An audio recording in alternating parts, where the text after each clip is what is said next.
अध्यक्ष गायकवाड साहेब यांचा सत्कार प्राध्यापक देविदासजी गोळेसर सर असण्यात आला।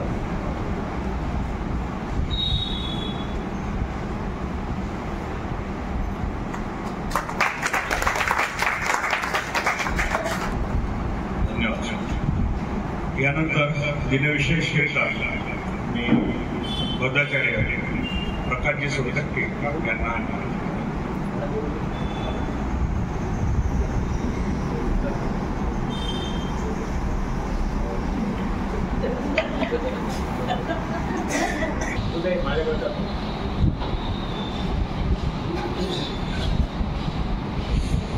हॅलो हॅलो हॅलो असं बोला हॅलो हॅलो सुरू आहे नाही त्याला तुम्ही काय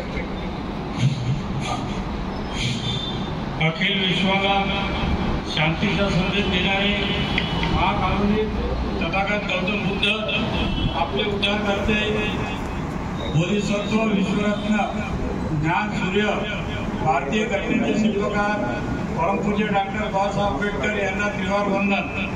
प्रज्ञापीठावर विराजमान मान्यवरांना अभिवादन।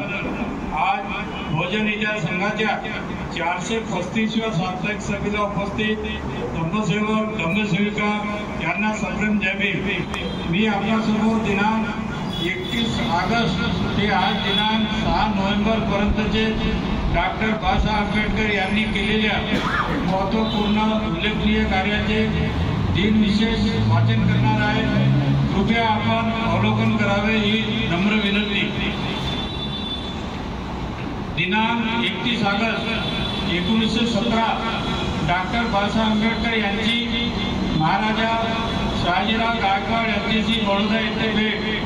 31 ऑगस्ट 1955 डॉक्टर बाबासाहेब आंबेडकर यांनी मुंबई राज्य कनिष्ठ गाव कामगार असोसिएशन स्थापन केली होती। 31 ऑगस्ट 2006 पूज्य म्हणते डॉक्टर के.एस. दमानंद नायर महाथेरो यांचा स्मृती दिवस। 1 नोव्हेंबर 1951 राष्ट्रपती राजेंद्र प्रसाद यांच्या हस्ते औरंगाबाद येथील मिलिंद महाविद्यालयाच्या कोनशिला समारंभ संपन्न झाला होता। 2 नोव्हेंबर 1953 भाषिक राजनिर्मिती विषयक विधेयकावर डॉक्टर बाबासाहेब आंबेडकर यांचे भाषण झाले होते। 2 नोव्हेंबर 1954 राज्यसभेत अनुसूचित जाती आणि अनुसूचित जनजाती विषयक आयोगाच्या चर्चेत डॉक्टर बाबासाहेब आंबेडकर सहभागी झाले होते। 3 सप्टेंबर 1937 गांधी शेतकऱ्यांना तिसरा बैल मार्शलतर्फे पुणे करार विरोधी सत्याग्रह झाला होता। 4 सप्टेंबर 1925 पुणे नगरपालिकेत महात्मा फुले यांच्या पुतळ्याचा ठराव चर्चेला आला होता। 4 सप्टेंबर 1932 वडाळा येथील गणेश उत्सवात डॉक्टर बाबासाहेब आंबेडकर यांचे भाषण आमचा संघर्ष राजकीय सत्ता प्राप्तीसाठी आहे असे त्यांचे वक्तव्य होते। 5 सप्टेंबर 1936 पतित पावन हे साप्ताहिक नागपूर येथे प्रसिद्ध करण्यात आले होते। 5 सप्टेंबर 1988 डॉक्टर बा.आर.डी. भंडारे यांचे निर्वाण। आणि आज दिनांक 6 सप्टेंबर 1930 डॉक्टर बाबासाहेब आंबेडकर यांना ब्रिटिश सरकारकडून गोलमेज परिषदेकरिता निमंत्रण प्राप्त। 6 सप्टेंबर 1954 वर्गीकृत जाती आणि अन्य जाती आयुक्त यांच्या प्रतिवृत्तावर डॉक्टर बाबासाहेब आंबेडकर यांचे भाषण। बाबासाहेब आंबेडकर यांनी SC STच्या उन्नतीकरिता उपाय सांगितले होते। बाबासाहेब म्हणतात की देशात 2 राष्ट्र आहेत, मागासवर्ग शोषित राष्ट्र आहे तर दुसरा शासन करणारा, परंतु आम्ही एका वर्गाला दुसऱ्या वर्गावर नेहमी राज्य करू देणार नाही। आम्ही नेहमी शोषित माहिती संकलित करून आम्हाला दिली त्याबद्दल आपलं अभिनंदन।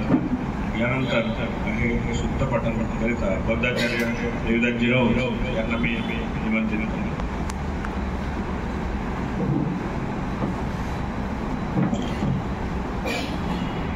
अध्यक्ष प्राध्यापक भीमराव गायकवाड सर आणि आजच्या सभेचे चीफ गेस्ट प्रमुख पाहुणे डॉक्टर संजय शेंडे सर, समीक्षक आणि आंबेडकर विचारवंत आणि आपण सर्वांना नमो बुद्धाय, जय भीम. विनय पिटकमध्ये एक अशी काही स्टोरी आहे, त्या स्टोरी मधलं आज आपण सांगणार आहोत की सुप्रियाने आपले मास दिले. एक उपासक आणि उपासिका, त्याचं नाव सुप्रिय आणि त्याच्या बायकोचं नाव होतं सुप्रिया.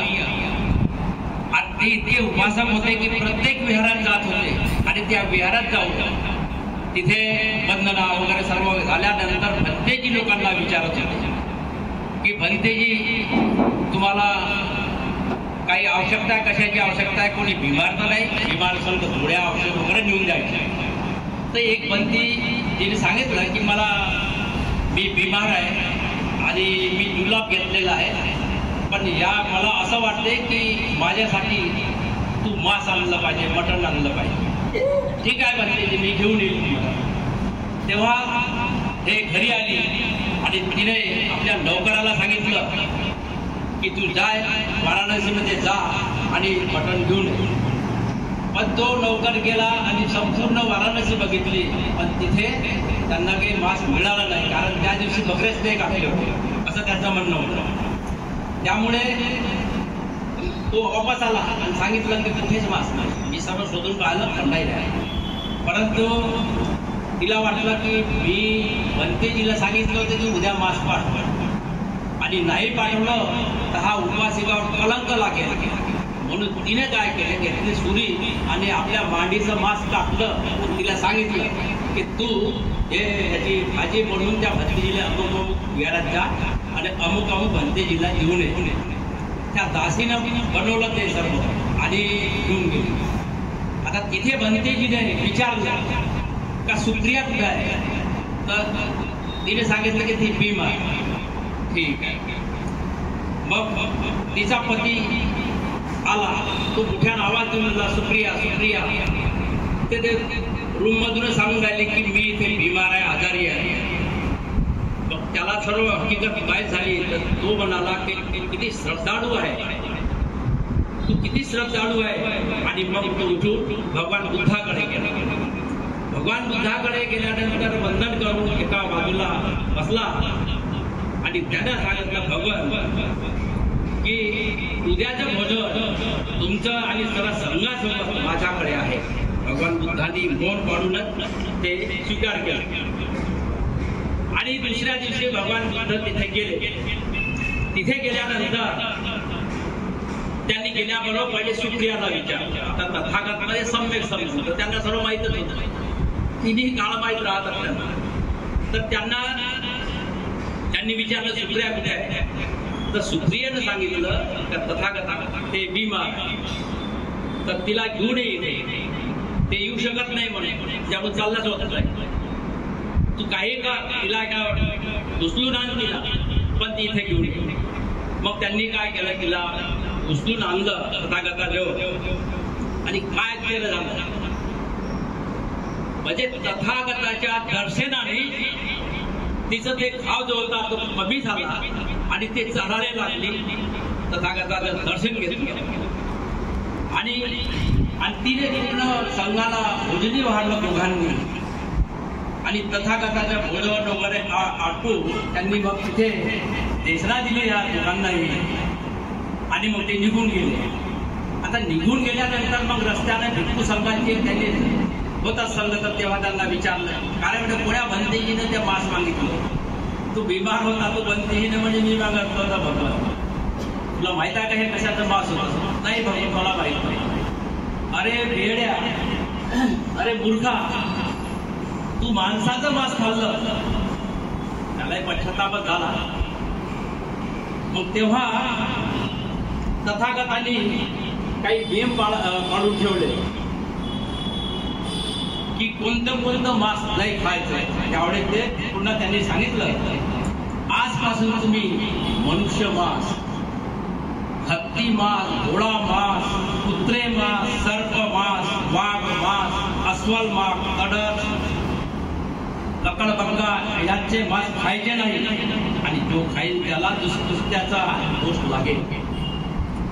तुम्ही खिचडी खाऊ शकता. खिचडी खाल्ल्याने 10 प्रकारचे लाभ होतात असं भगवान बुद्ध म्हणतात.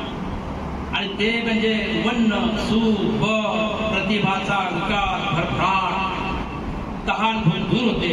बौद्ध धर्मात मांस खाणे निषेध नाही आहे, पण त्यामध्ये एक शर्त आहे. ते मांस कसा असायला पाहिजे? ती कोटी असायला पाहिजे.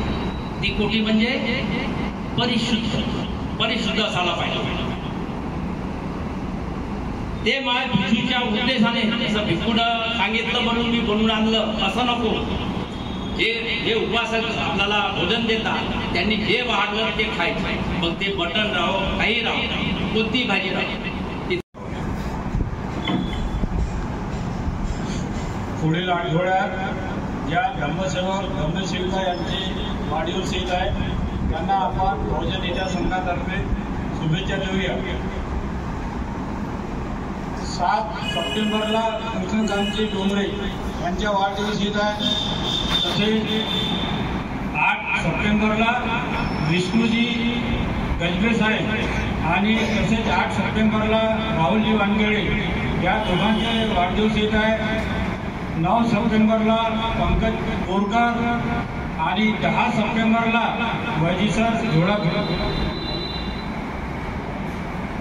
सचिन कापसे. 12 सप्टेंबरला गोवा वानकर आणि 12 सप्टेंबरला मायाताई नगरारे. तसेच 13 सप्टेंबरला रवी सहारे यांचे वाढदिवस येत आहे. बहुजन विकास संघातर्फे आपण यांच्याकरता ज्यांचे वाढदिवस येत आहेत ते सर्व स्वस्थ, आनंदी आणि समाधानी राहो आणि या सर्वांना निरोगी उदंड कमिंग इव्हेंट्स. उद्या आहे चांगला म्युझिकचा कार्यक्रम आहे तुमच्यासाठी. IML दिनकर सभागृहामध्ये स्वरांजली आमची 2 महिन्यांनी 3 महिन्यांनी होत असते. आणि त्याच्या अगोदर मधुमेह, कॉम्प्लिकेशन्स ऑफ डायबिटीज यावर माझा व्याख्यान राहील. आणि त्यानंतर आपला कार्यक्रम गाण्याचा कार्यक्रम उद्या स्वरांजलीचं सर्वांना बहुजन नेत्या संघाच्या सर्व सभासदांना विनंती आहे की मधुमेह आणि संगीत याचा आपण लाभ घ्यावा. 3 वाजता दिनकर सभागृह IML 7 सप्टेंबर.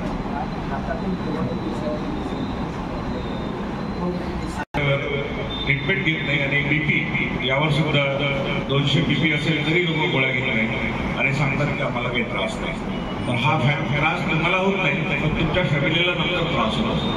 आता फॅमिलीला त्रास झाल्यानंतर मग त्या 2 मुलं, 1 मुलगी, त्यांचं शिक्षण हे सगळं त्यांना दवाखान्यात जातं. माझ्याकडे गुन्ह्यावर एक पेशंट असतं, ते 2 मुलं, 1 मुलगी आणि व्हीलचेअरमध्ये आई. त्यांचं सगळं आता ते पैसे संपले, सर्व संपले पूर्ण म्हणजे. आणि एकाच्या छोट्याच्या चुकीमुळे निग्लिजन्स मध्ये आपण त्याला म्हणतो, निग्लिजन्स ही पृथ्वी जी आहे कशाने झालेली आहे? पृथ्वी आहे, आपण पृथ्वीवर आहोत, ही कशाने झालेली आहे? सारा प्रश्न आहे. वायू. आणखी उत्तर काय? सगळ्या बुद्धिस्ट स्कॉलर्ससाठीच आहे.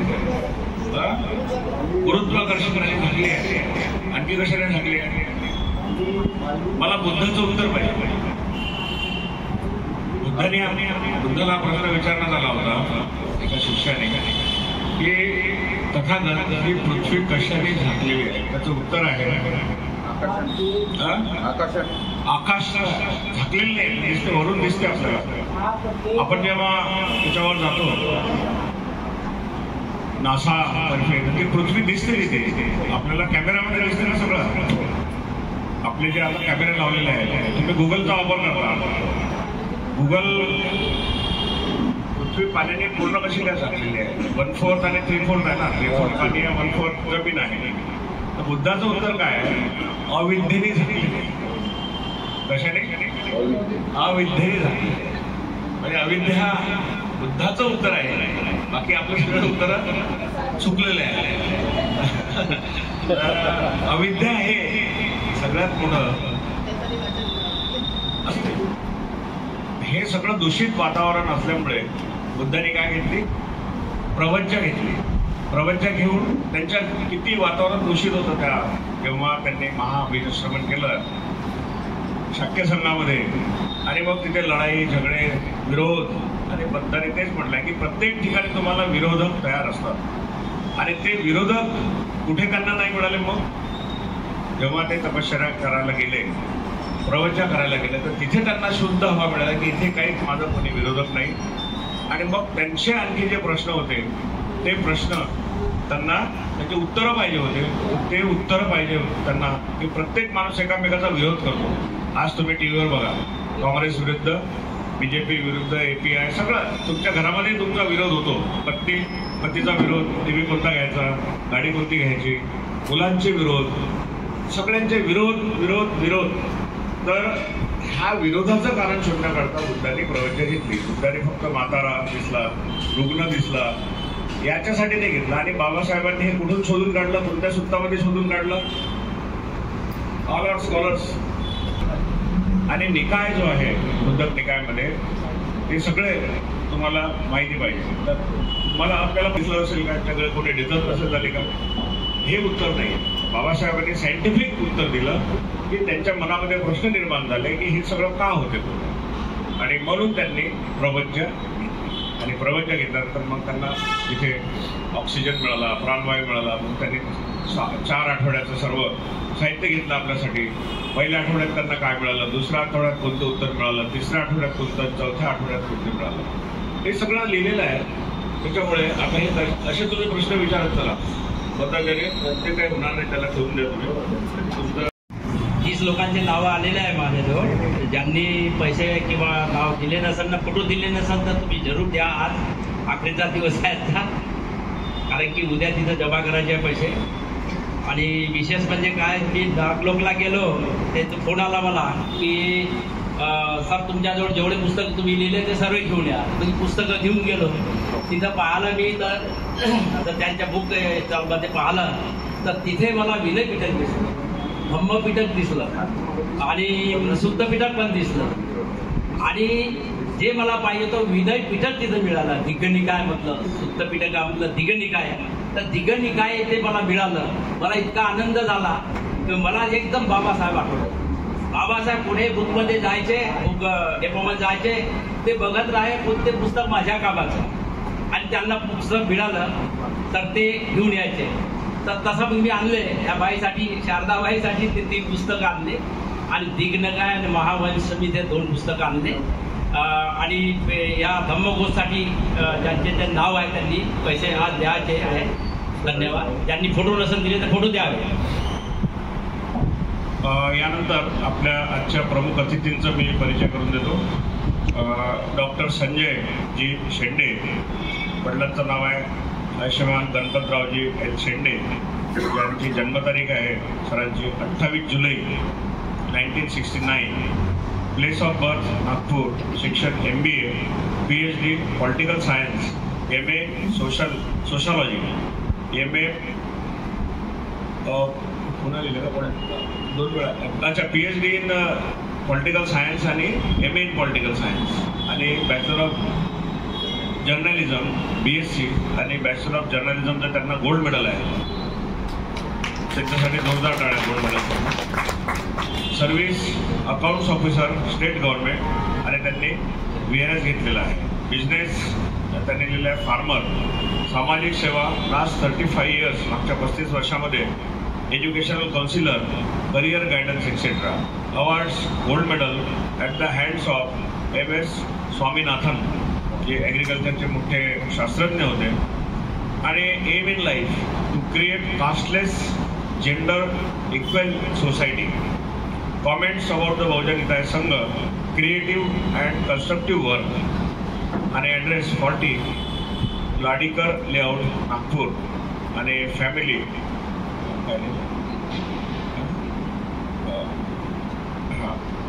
सहचारींचं नाव आहे ऐश्वर्यवती कीर्तिताई शेंडे. मुलगा संशोधन शेंडे, मस्त ना, रिसर्च. रिसर्च हे यांचं संशोधन आहे. एज्युकेशन MA इकॉनॉमिक्स मुलगा आहे, मिसेसचा आहे. इकॉनॉमिक्स म्हणजे बाबासाहेबांचा आवडता विषय, अर्थशास्त्र.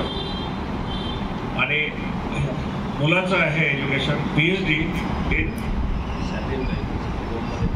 रोममध्ये सॅपियन्स युनिव्हर्सिटी. आणि रिन्युएबल एनर्जी म्हणजे जे आपण एनर्जी ज्याला म्हणतो त्याचा व्यवस्थित रिसोर्सेस कसे रिन्यू करायचे याविषयी त्यांनी PhD केलेली आहे. आणि ही फार अभिमानाची गोष्ट आहे की आज आपल्या शेंडे साहेबांचं इथे आगमन झालेलं आहे. त्यांच्यासाठी जोरदार टाळ्या. आणि त्यांनी वेळ विचारलेली आहे 15 ते 20 मिनिटं आपण आज त्यांना देऊ.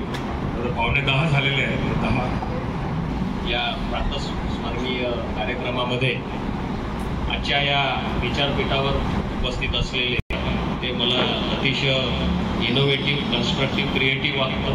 कारण आपण सर्वच संविधान आणि स्वातंत्र्याचे लाभार्थी आहोत. गेल्या 75 हे संविधानाचं अमृत महोत्सवी वर्ष आहे. आणि या अमृत महोत्सवी वर्षामध्ये आपण इथपर्यंत आलेलो आहोत. आपण सर्वच शेतकरी, कष्टकरी, SC, ST, OBC, मायनॉरिटी आणि सर्वच बहुजन लोक. म्हणून युवक युवती मंडळी कमी आहे. आपण सगळे शून्य आहात. आपण ह्या 75 वर्षात काय आपल्याला लाभ झाले आणि त्याचे आपण लाभार्थी आहोत. आपलं दायित्व काय, आपली सामाजिक बांधिलकी काय, आपलं सामाजिक उत्तरदायित्व काय, याविषयी मला वाटते की आपण आता बोललो पाहिजे.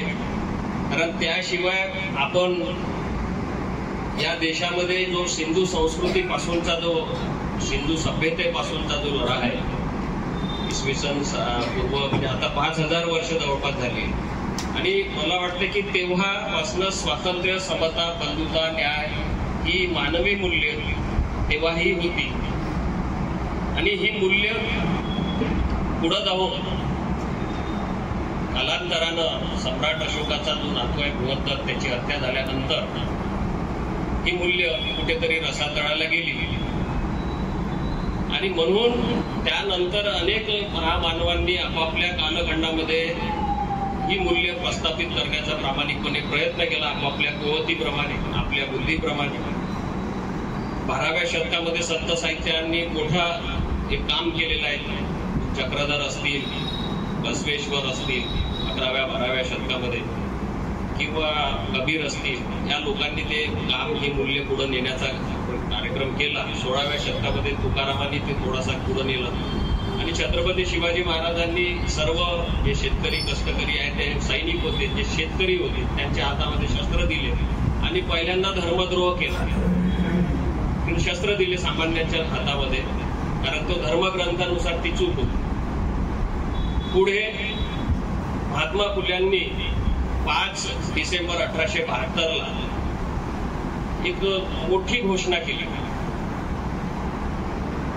गुलामगिरी त्यांनी 1973ला लिहिलं. 1872 मध्ये की मी स्वतः ब्रह्म राक्षसाच्या दास्यत्वातून मुक्त होता. म्हणजे बुद्धानंतर या पद्धतीनं ठोसपणे, कॉन्क्रीटपणे कुणी काम केलं असेल तर महात्मा ज्योतिराव फुलेंनी केलं. तो मानवमुक्तीचा जाहीरनामा आहे. संकुचितपणा आहे.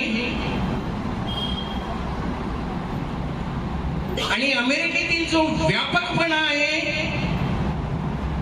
तो भीमरावच्या लक्षात आला होता. आणि रमाबाईला पत्र लिहित असताना त्या पत्रामध्ये देखील त्यांनी उल्लेख केला गेलेला आहे की ज्या वेळेला रमाबाई पाठवते, दुसऱ्याच्या त्याने पत्र तिला लिहिता येत नाही, त्यावेळेला ते पाठवतात की मी सुखी संपन्न आहो. जी भारत देशात मला वर्तणूक किंवा वागणूक मिळाली नाही ती मला अमेरिकेत वागणूक मिळत आहे. माणसाप्रमाणे मला वागवत आहे. सर्व काही मला तिथं मिळत आहे. तू चिंता करू नका. तर मित्रांनो, हा दोन देशातील फरक आहे. जेव्हा हे महामानव बडोद्याचे सयाजीराव गायकवाड त्यांना शिक्षणासाठी अमेरिकेला उच्च शिक्षणासाठी पाठवतात, करार करतात की त्यानंतर आल्यानंतर जे काही 2-3 वर्ष असेल ते तुम्हाला आमच्या याच्यामध्ये नोकरी करावी लागेल. स्वाभाविक आहे, पैसे नव्हते त्यावेळेला आपण मदत करू बाबा. उच्च शिक्षण घेतल्यानंतर परत मायभूमीत आल्यानंतर स्वाभाविक आहे त्यांचा आपण ऋण फेडला पाहिजे असं महामानवाला देखील वाटतं. नोकरी करण्याकरिता ठरल्याप्रमाणे सयाजीराव गायकवाडने म्हटल्याप्रमाणे पर्शियन ते वसतिगृह होतं, त्या ठिकाणी ते थांबतात. होतं काय की वाऱ्यासारखी बातमी ती पसरते आहे की कोणीतरी आपल्या या वसतिगृहामध्ये मार मुलगा आलेला आहे आणि तो वास्तव्य करणार आहे.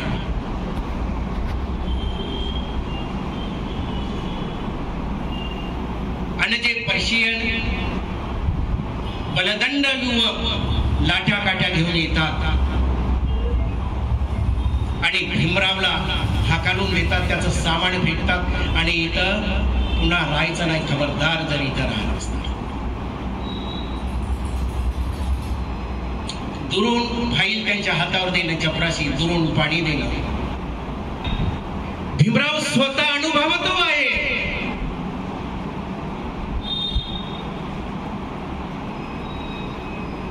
तेव्हा भीमरावच्या मनावर भयंकर दुर्गामी वाईट परिणाम होता. दुसऱ्या जिथे त्या वसतिगृहातून कमटिया बाग म्हणून बगीचा आहे त्या ठिकाणी, त्यावर पिंपळाच्या झाडाखाली डोक्यावर हात देऊन बसतात, संकल्प करतात, यानंतर मी संपूर्ण माझं आयुष्य माझ्या समाजासाठी कुर्बान करेन, बलिदान देईल मी पूर्ण समाजासाठी आयुष्य. तो दिवस कोणता आहे? 23 सप्टेंबर संकल्प दिवस. मागच्या वर्षी आम्हाला त्या ठिकाणी तिथं बोलवलं होतं कार्यक्रमासाठी, अतिथी म्हणून असं समजा टिकलं. आम्ही त्या ठिकाणी गेलेलो. जशी दीक्षाभूमीवर मित्रांनो यात्रा भरते तशी त्या ठिकाणी बडोद्याला 23 सप्टेंबरला संकल्प दिवस म्हणून जागून भारतातून बाहेरून लोक त्या ठिकाणी येतात. संकल्प दिवस म्हणून तिचा संकल्प त्यांनी केला होता की यानंतर मी माझं आयुष्य मी स्वतःसाठी जगणार नाही, मी माझ्या कुटुंबासाठी जगणार नाही, संपूर्ण मी माझं आयुष्य मी माझ्या समाजाकरिता संपूर्ण वेळ देईल. त्यांनी शपथ घेतली आणि संपूर्ण आयुष्य त्यांनी आपल्या समाजासाठी दिलं, समाजासाठी बहाल केलं. परंतु मित्रांनो, एका माणसावर एवढा मोठा परिणाम होतो आहे, संपूर्ण परिवर्तित स्वतःला करतो आहे, तर समाजाकडे पाहू.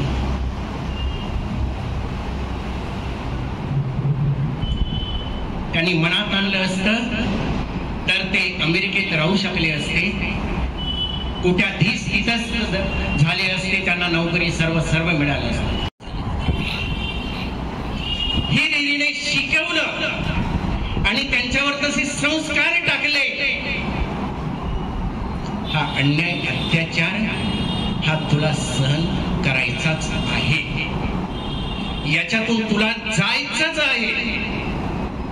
प्रामुख्याने त्यांच्यावर वारंवार बिंबवण्याचा प्रयत्न केला.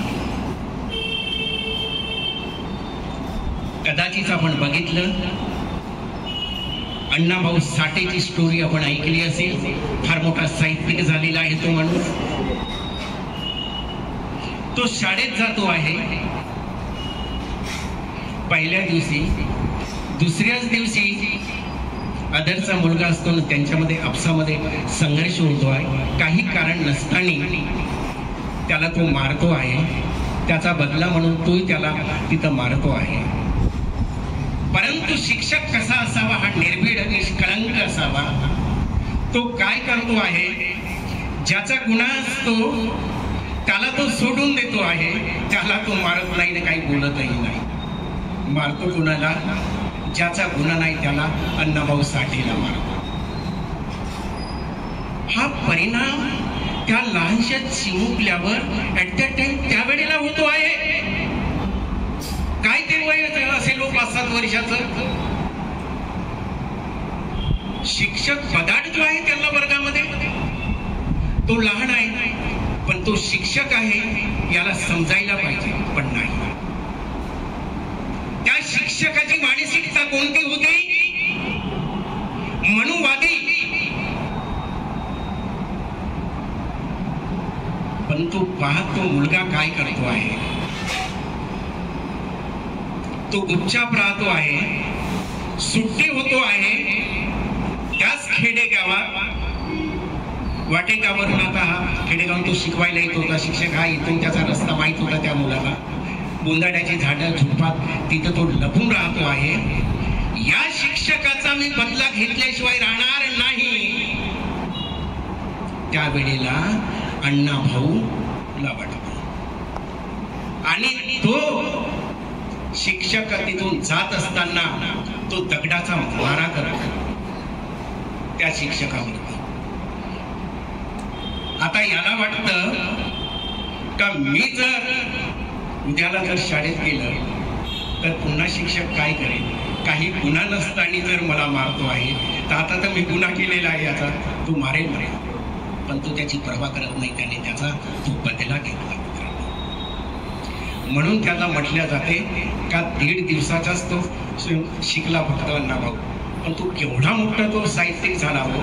मुंबईला गेला वाटेल तसे सिनेमातले बोर्ड हे ते त्यानं स्वतः गिरवले आणि वाचन तो करायला लागला आणि फार मोठा तो साहित्यिक झाला. म्हणजे ही मानसिकता अन्याय सहन न करण्याची आपल्यामध्ये लहानपणापासूनच आहे. म्हणून डॉक्टर बाबासाहेब आंबेडकर देखील तेच म्हणत होते की अन्याय. टीचर पुरस्कार दिला त्यांनी. ऍड्रेस कुशीनगर, फक्त कुशीनगर, नागपूर, काशीनगर, रामेश्वरी. आणि सहचारिणी सुजाताताई, मुलगा अखिल आर्किटेक्ट आहे, प्रज्वल जो डॉक्टर आहे आणि आर्किटेक्ट आहे आणि एक डॉक्टर आहे. तर आपली वेळ आता 15 मिनिटाची किंवा 15 मिनिटात आपल्याला मार्गदर्शन करायचं.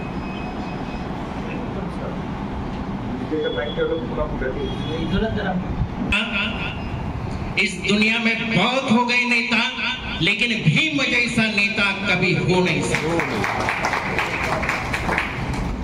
सर्वप्रथम मी महामानव डॉक्टर बाबासाहेब आंबेडकर यांना अभिवादन करतो आणि मंचावर माझ्यासोबत बसलेला सहकारी वर्ग आणि उपस्थित बंधू आणि भगिनी. देवीदास राऊतबद्दल आपण कहाणी ऐकलेलीच आहे किंवा आपल्याला माहीतच आहे. फार मोठे उद्योजक आहेत. जरी ते उद्योजक असले तरी त्यांच्याकडे बघितल्यानंतर कधी ते वाटत नाही त्यांचं राहणीमान साधं आहे. कधी अभिमानाची रूपरेषा त्यांच्या चेहऱ्यावर मुळीच दिसणार नाही. कदाचित ते आपल्या घरी स्वस्त बसलेही असते पण त्यांना बसायचं नाही. समाज कुठल्या दिशेने जातो आहे, परमनने कशा पद्धतीने आपल्या पुढे ठेवल्या गेलेल्या आहे आणि सर्वसामान्य लोकांच्या मुलांची कशी नाचक्की होणार आहे हे संपूर्णतः त्यांनी उघड्यावर आणल्या गेलेलं आहे. म्हणजे शैक्षणिक संदर्भात त्यांचा फार मोठा गाढा अभ्यास आहे. असे लोक या ठिकाणी बसलेले आहेत आणि त्यांच्या हाताने आज माझं स्वागत झालं. खूप मला बरं वाटलं गेलेलं आहे. फार असे लोक कमी असतात किंवा जे लोक असतात आपल्याजवळ बसलेले जवळ असतात, कृपया आपण त्यांची किंमत करत नाही मित्र. असं प्रत्येकाच्या जवळ असतो आहे, परंतु त्यांचं व्यक्तिमत्व, त्यांचे जे अभ्यास आहे तो फार मोठा आहे आणि सर्व आपल्या महाराष्ट्रांना ते परिचित आहे. त्यांच्याबद्दल टाळ्या होऊ द्या. मित्रांनो, या ठिकाणी हा जो कार्यक्रम आहे, जो आयोजकांनी हा कार्यक्रम घडवून आणला किंवा सातत्याने ते कार्यक्रम घडवून आणत आहे, याच्या मागची पार्श्वभूमी काय असावी बरं नेमकी? निश्चितपणे नवनवीन वक्ते इथे यावे. काही का असेना, प्रत्येकाचे विचार व्यक्ती तितक्या प्रतिकृती म्हटल्या जाते वेगवेगळे असतात. कोण किती शिकलेला आहे यालाही या ठिकाणी महत्व नसतं. तो आपले विचार कसे लोकांपुढे ठेवतो याला अधिक महत्व असतं. संत गाडगे बाबा आपण बघितले जरी नसेल, परंतु ऐकलेले निश्चित आपण आहोत. ते कोणत्या विद्यापीठात गेले होते, किती शिकले, परंतु डॉक्टर बाबासाहेब आंबेडकर त्यांना मानत होते. उपस्थित राहणं हा एक वेगळा भाग झाला, परंतु आयोजक म्हणून काम करणं ही फार मोठी जबाबदारी असतं. पासून पर्यंत कार्यक्रम होईपर्यंत त्याच्यावर फार मोठं ओझं असतो, दडपण असतो. आपण हा कार्यक्रम घेत आहोत, चांगला झाला तर ठीक, अन्यथा आपल्याला लोक काय म्हणतील हे सारखं त्या माणसाला वाटत असतं. कारण अनेकदा कुठलाही कार्यक्रम असला की तिकडे मलाच आयोजक करत असतात आणि आयोजक केल्यानंतर कशी तारांबळ उडत असते. आपण कितीही लोकांना त्याच्याकरिता त्याच्या ज्या गरजा आहेत त्या परिपूर्ण करण्याचा आपण प्रयत्न केला तरी माणूस म्हणून कुठेतरी आपण थिटे पडतो आहोत आणि त्याच्यानंतर त्याच्यावर कशी टीका टिप्पणी होते आहे. तर ही देखील सहनशीलता तथागतांनी सांगितल्याप्रमाणे आपल्यामध्ये असावी लागतं. प्रत्येक वेळेला आपण चुकतोच अशातला भाग नाही. चुकलो जरी नसलो तरी कधी कधी ऐकून घेण्याची देखील क्षमता आपल्यामध्ये ठेवावी लागतं. तर या प्रथम मी आयोजकाला फार मी शुभेच्छा देतो आहे की महामानव doctor Babasaheb Ambedkar at that time विपरीत परिस्थितीमध्ये त्यांचा जन्म, विपरीत अन्याय अत्याचार लहानपणापासूनच त्यांना सहन करावं लागलं. त्यामध्ये दिलेलं आहे. कारण सर्वात महत्वाचे कसं आहे, सुप्रीम इज पीपल. बाबासाहेबांनी म्हटलंय की लोक येतील जातील, लीडर येतील जातील वगैरे सर्व. आणि त्यामध्ये काही लोक खूप प्रेमळ असतात, काही लोक खूपच भावना विवश असतात. थोडंसं काही झालं की सुसाईड करतात, थोड्या थोड्या गोष्टींसाठी आत्महत्या करतात. आता म्हणजे तुम्हाला पाहिलं असेल की ते BMSची मुलगी वगैरे. आणि काही लोक रेजिस्टन्स असतात, काही झालं तरी आपलं बाबासाहेबांना किती हे झाले असतील तरी बाबासाहेबांनी तुम्हाला रेजिस्टन्स बनवला आणि आपला समाज कसा टिकला असेल. आपल्याला काही इंजेक्शन नाही मिळाले पोलिओचे त्या काळामध्ये, एकालाही पोलिओ झाला नाही आपल्याला. पण आता सायन्स काय म्हणते की तुम्ही मुलांना मातीत खेळू द्या, त्यांना डेव्हलप करू द्या. आता बऱ्याचशा लोकांना ॲलर्जी असते, शेंगदाणे खाल्ले की अंग खाजवेल, काही असं केलं की हे करेल. ते खूप प्रोटेक्टेड असतात. आमच्याकडे बेगर जे येतात, बेकारांच्या मुलाला कधी कशाचीच ॲलर्जी नाही आहे, पण डॉक्टरांच्या मुलांना शेंगदाणे खाल्लं तरी ॲलर्जी होते. कारण ते त्यांना 1 वर्षपर्यंत इतके प्रोटेक्ट करून ठेवतात, इन्फेक्शन झालं नाही पाहिजे, असं झालं नाही पाहिजे, 3-3 महिने कोणी घरी आलं नाही पाहिजे. आणि मग त्यांनाच जास्त निमोनिया किंवा हे आजार होतात. तर आपला बुद्धिझमचा आणि मानसिक विकृतीचे बरेचसे लोक असतात, क्राईम करतात, सर्व करतात. तर हा बाबासाहेबांनी अभिधम्मपिटकाचा विषय असल्यामुळे आणि संविधान याच्यामध्ये जर तुम्ही कोरिलेशन कराल, सुत्तपिटक, विनयपिटक, अभिधम्मपिटक आणि त्याचे वेगवेगळे ग्रंथ निकायमध्ये काय आहे. म्हणून मी आता पुढच्या आठवड्यात एक होमवर्क दिलं की कोणतं सूत्र दिलं तुम्हाला, अर्थदंड सूत्र. अत्तदंड सुक्त. आता मागच्या वेळा तुम्हाला 2 सुक्त चांगले पाठ झालेले आहेत, ब्रह्मजाल सुक्त आणि सामान्यफल सुक्त. आता असे वेगवेगळे सुक्त. तर आज आपल्या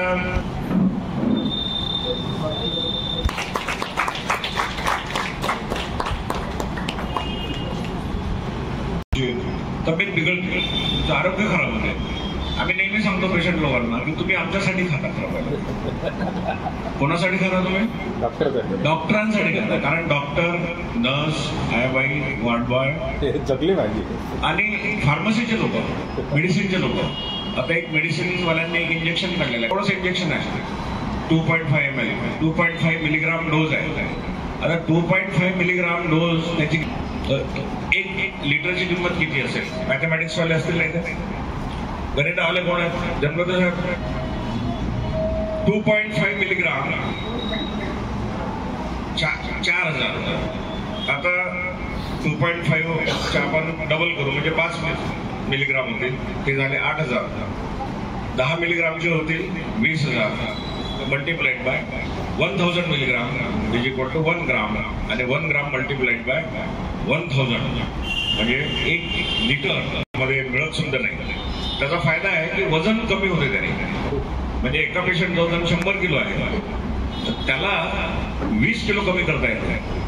पण त्याचा कॉस्ट आहे 4,000. ते थोडं डिस्काउंटही मिळते 3400 रुपयामध्ये. आणि पहिला डोस 2.5 मिलीग्राम, दुसऱ्या आठवड्यात 2.5 मिलीग्राम, तिसऱ्या आठवड्यात 2.5 मिलीग्राम आणि चौथ्या आठवड्यात 2.5 मिलीग्राम असे 10 मिलीग्रामचा डोस दिल्यानंतर 20 किलो त्यांचे वजन कमी होते. आणि आता डॉक्टर्स लोक सुद्धा घेत आहेत, बरेचसे फिल्म स्टार घेत आहेत. आता अंबानीचा मुलगा आहे, त्याला काही कमी नाही कशाची. असे बरेचसे लोक ज्यांना एक्झरसाईजची आवड नाही आहे, डाएटवर कंट्रोल नाही आहे, जिभेवर कंट्रोल नाही आहे, त्यांच्यासाठी. पण ज्यांचं आता बिक्कू लोक आहेत, त्यांचं जिभेवर कंट्रोल आहे, मनावर ताबा आहे, तर ह्या लोकांसाठी जे माइंड कंट्रोल आहे, जे आपण वजन कंट्रोल करू शकतात, त्यांच्यासाठी बरेचसे उपाय आहेत. त्याला आपण लाईफस्टाईल मॉडिफिकेशन म्हणतो. पण जे लोक एक्झरसाईजला वेळच नाही आहे त्यांना आणि लठ्ठपणा वाढलेला आहे, ते आर टेकिंग. त्याचं नाव आहे माउंट जारो. काय नाव आहे? माउंट जारो. तुम्ही मांजर लक्षात ठेवा. मांजर म्हटलं की तुम्हाला मांजर आठवते.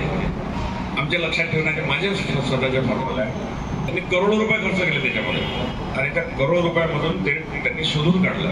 त्याचा जेनेरिक नाव आहे GIP-1 रिसेप्टर ॲगोनिस्ट म्हणतात त्याला. आपल्या शरीरामध्ये रिसेप्टर असतात. तुमच्या बिल्डिंगवर काय असते? अँटिना असतात. तसेच आपल्या प्रत्येक सेलवर रिसेप्टर असतात. म्हणजे त्याला आपण गेट म्हणतो. आपण इथे आतमध्ये जातो, हे रिसेप्टर आहे दरवाजा, आणि तो ओपन केल्यानंतरच मग ते केमिकल आतमध्ये जाऊन सेलमध्ये कार्य करतो. तर GIP आणि GLP-1. GIP म्हणजे ग्लुकोन पेप्टाईड, आणि हार्मोन असतात ते बॉडीमध्ये, आणि ते इन्सुलिन तयार करतात. आणि इन्सुलिन तयार झाल्यानंतर जे साखर आहे तुमची, ती सेलमध्ये जाऊन त्याचं युटिलायझेशन होतं. हे साधारण पेट्रोल पंप आहे तुमच्याकडे, पण पेट्रोल पंप बंद असेल तर तुमच्या स्कूटरमध्ये पेट्रोल येऊ शकत नाही. तर त्याच प्रकारे ग्लुकोजचं मेटाबॉलिझम करण्याकरता आणि वजन, मग ते तुमचं सगळं मेटाबोलाइज होते आणि वजन फॅट कमी होते बॉडीमध्ये. आणि त्याचे काही साईड इफेक्ट्स असतात. कोणा लोकांचे केस कमी होऊ शकतात डोळ्यावर. म्हणून आम्ही सगळं चेकअप करून त्यांच्या टेस्ट करून त्यांना ते आम्ही देत राहतो. असं ते. आणि मॉन्जोरोचा काय संबंध आहे? भूगोलचे लोक असतील ना, मॉन्जोरो म्हणजे हा शब्द कुठून आला? कुठून? मॉन्जोरो मोहेंजोदारो नाही. मोहेंजोदारो हडप्पा ही वेगळी संस्कृती आहे. किलीमांजारो प्राणी. किलीमांजारो नाही, प्राणी नाही, तो माउंटन आहे मोठा. किलीमांजारो आफ्रिकेच्या तिथे. आणि तिथून त्याचं म्हणजे प्युअरिटी त्याला, त्यांच्या स्वाहिली शब्द म्हणजे जे आफ्रिकन लोक आहेत, स्वाहिली भाषा असते त्यांची, त्यामधून प्युरिटी म्हणजे शुद्ध प्रकार, जसं आपण डिस्टिल वॉटर म्हणतो, तर तिथून तो शब्द आलेला आहे. आणि म्हणून त्यांनी शोधून शोधून शोधून संशोधनातून त्यांनी मुलाचं नाव काय ठेवलं? संशोधन. तर संशोधनातून ते निर्माण झालेलं किलीमांजारो त्यांनी लावून दिलं. आणि त्याला मग असा प्रत्येक गोष्टीचा इतिहास आहे.